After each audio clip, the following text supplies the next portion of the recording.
Hello everyone and welcome to this presentation titled A Simulator for Next Generation SSDs with Network Backend Architecture.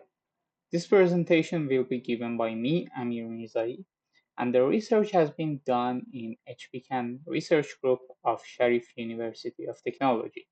The group is led by Professor Hamid Sarbaziyoza. This presentation will be given in 5 sections. First, we give you some background on the field and discuss the issue with you. Then, we review the literature on this topic. After that, we propose our solution to this problem, and then we review 2 case studies that we have done using our solution. And then we conclude this presentation. First, let's talk about the problem. Before I get into the problem, I would like to provide you some background on SSD architecture. Modern SSDs are built from 2 parts, the front end and the back end. Front end consists of host interface layer, flash translation layer, and flash controllers. Host interface layer is responsible for interfacing between host and SSD device. Flash translation layer has few objectives. First, it maps the logical addresses seen and used by the host system to the physical addresses of the data. That is where the data is physically stored on the flash chips. Then is garbage collection and leveling to operations that are crucial for maintaining capacity and lifetime of the SSD device. There is also cache management, which means storing some of the data in the DRAM next to the front end so the latency of the operations could be reduced. The backend is flash chips, which are where the data is actually being stored. Now, they do not work on their own, so we need flash controllers in the front end to perform the operations on them, and flash controllers are connected to these flash chips using channels or buses. Now, the issue here is channels limit performance and capacity of SSD devices. Channels have some inherent issues to them, such as a maximum limit on their length due to some physical properties such as capacitance. There is also a limit on the clock frequency of them for the same reasons. Also, they limit the utilization of the flash controllers, as one flash controller is only able to communicate with flash chips on its own row, and each flash chip could only work with a single flash controller. There is also the issue of failures. If a single flash controller fails or if the channel fails, you lose access to all the flash chips on that row. They can also increase the cost of the device as you would want to scale it up to be more performant or have larger capacity since you need to add more flash controllers to the device. One solution to this issue that has been proposed in the past was network on SSDs or no SSDs. The work was proposed by Arash Tawakkol in 2012 in a paper titled Network on SSD, a scalable and high-performance communication design paradigm for SSDs. Despite the long name, the idea is fairly simple. It is to replace the channels with interconnection network.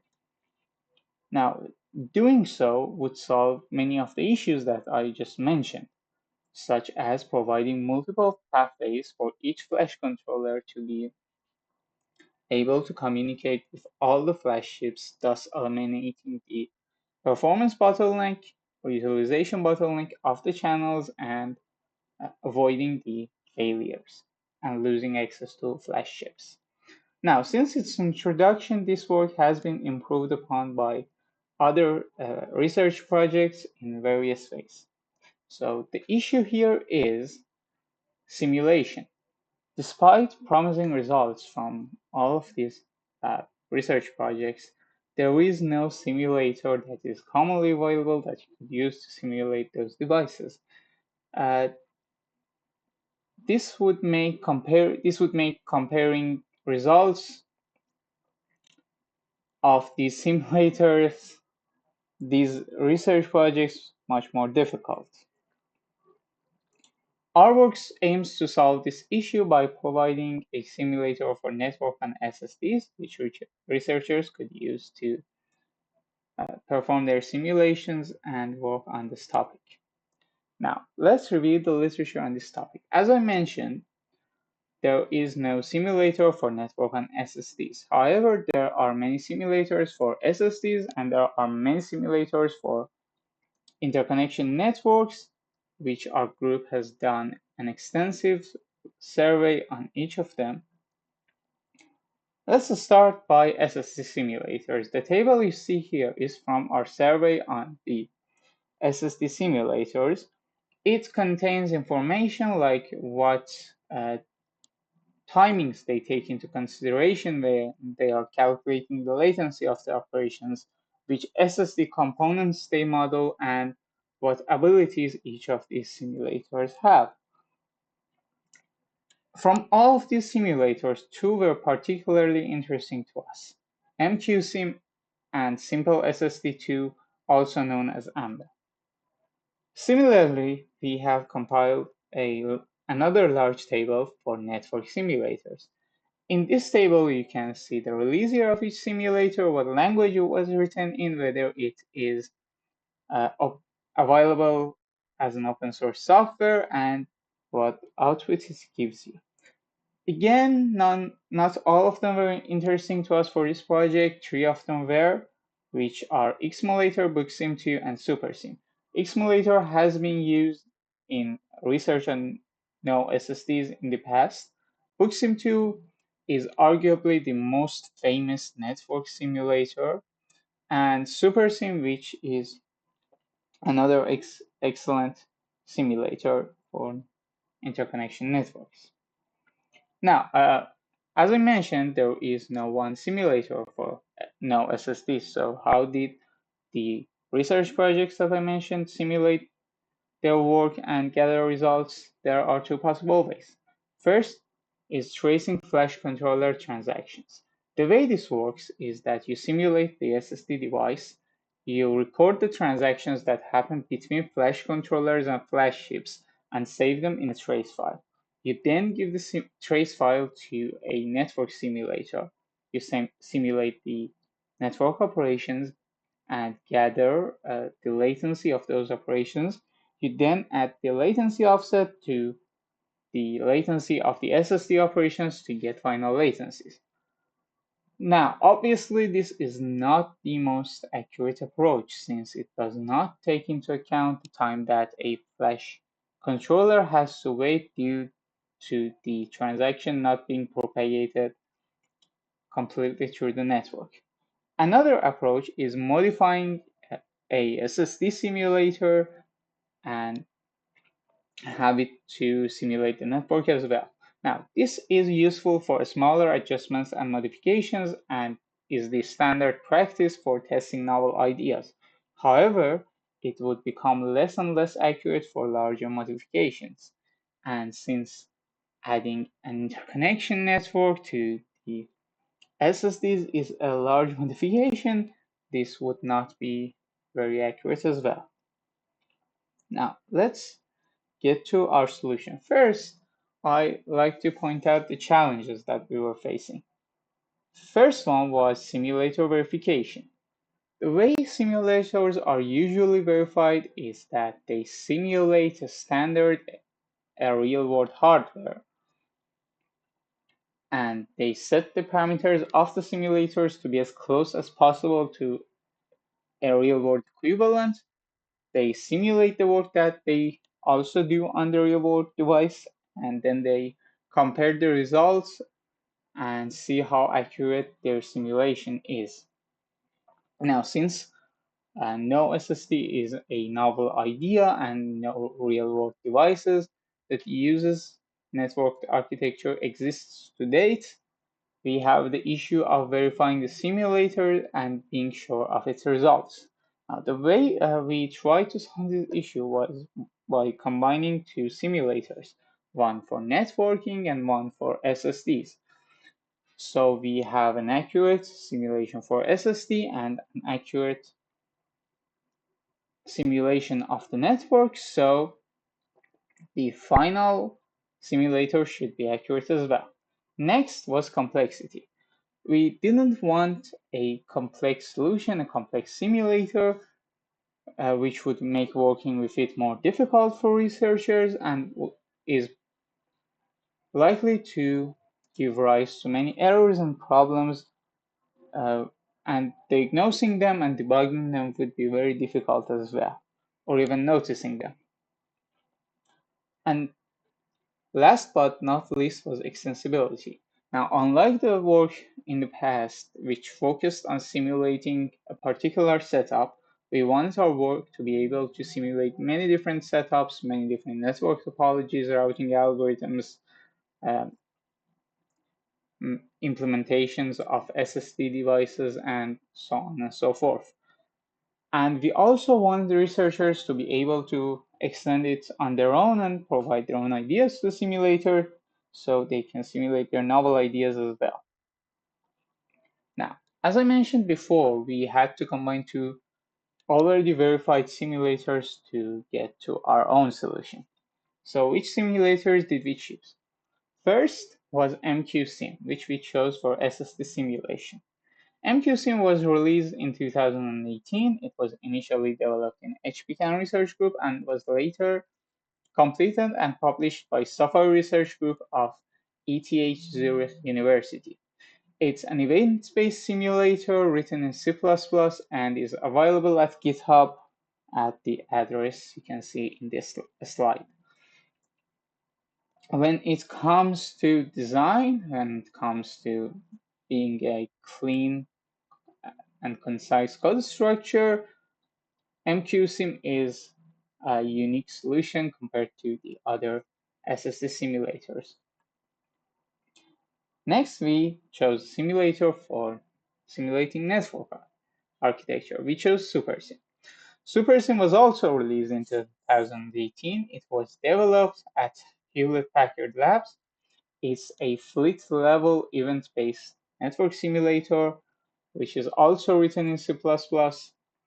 It also has a very clean design, very clean code, and it has many comments on what each part of the code does. The simulators having a good code architecture and having clean written codes helps us with the complexity issue and extensibility issue of our work. SuperSim is also available at GitHub at this address. Now let's get into our implementation. How did we do this? First, we had to modify MQSim to send its packets through the network. The way MQSim works is that it statically calculates the time it takes for a transaction to happen over a bus. For example, it uh, adds the time it would take for the data to move through the bus to the latency of the operations on the flash controller side, to the latency of the operation on the flash chip side, and gets to a final value for the latency of that operation.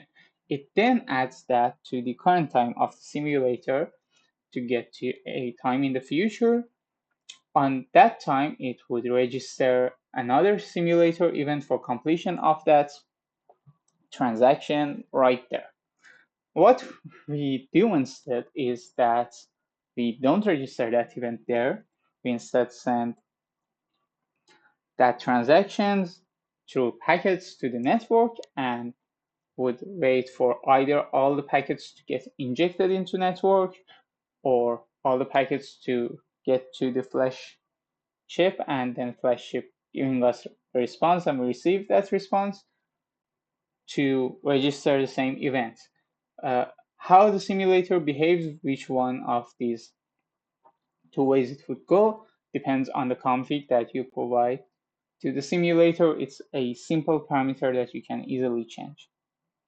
Next, we had to actually send those packets through the network using SuperSIM. The way SuperSIM works is that it simulates workloads and applications and is not like many other network simulators which work based on trace files. Now, while it is true that SuperSIM applications are simulated in the simulator, they are nowhere near as complex as a SSD simulator. They are fairly simple, and while they provide the requirements of the network researchers, they are not going to cut it for SSD simulations. So we had to extend SuperSIM applications so we can interact with it from outside of its own environment. The reason we did this and did not implement MQSIM as another one of these applications was that while both of them are written in C++, they have different structures for their objects, components, and their events and event queues. So if we wanted to do this, we had to diverge from the original implementation by a large degree, and we would not be sure of the end results and of the accuracy, and we would end up with a very complex simulator as well. So instead, we created logical interfaces between these two simulators, which we call bridges, and they communicate by calling the functions on these bridges and then bridges calling functions on the other simulator. Now, bridges make it easy for researchers to be able to change one of these simulators to another one if they like as well. We also had to combine queues and event loops. As I mentioned, they have different structures, different object types for their components and their event queues, so we kept queues separate. Instead, we combine them in a unified events loop, which looks at both queues, figures out which one has an event that happens earlier, executes that event, and moves on to the next event until the simulation stops. Now, let's get into the case studies. The results that we show to you are performed on this configuration. It's a fairly standard SSD device and a fairly standard network architecture. First, let's see how dynamic mapping app affects throughput, response time, and end-to-end delay compared to static mapping. A static mapping maps the logical addresses to a physical location by some static mathematical formulas and does not take into consideration how busy each part of the device is, how much data has been written on each flash chip, and other considerations as such. However, dynamic mapping is not like that. It takes into consideration how busy each part is, it takes into consideration how much data is written on each part, and then generates a mapping based on that information. As you can see here, dynamic mapping has the potential to improve throughput both on average and on individual instances, in some situations more significantly than others. It is also able to reduce response time and end-to-end delay.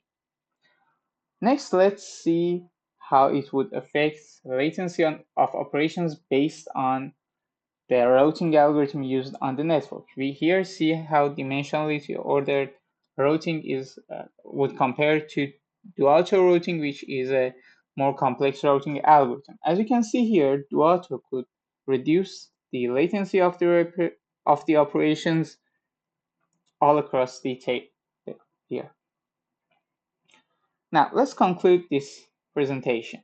We have introduced MQSIMnet, a simulator for SSDs with network backend architecture, which would enable researchers to further dive into networked SSDs and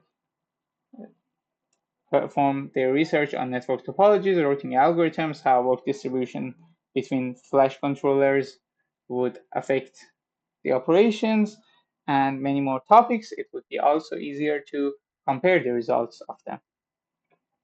In the end, I would like you to thank you for your attention, and here you can see the references used to create this slide.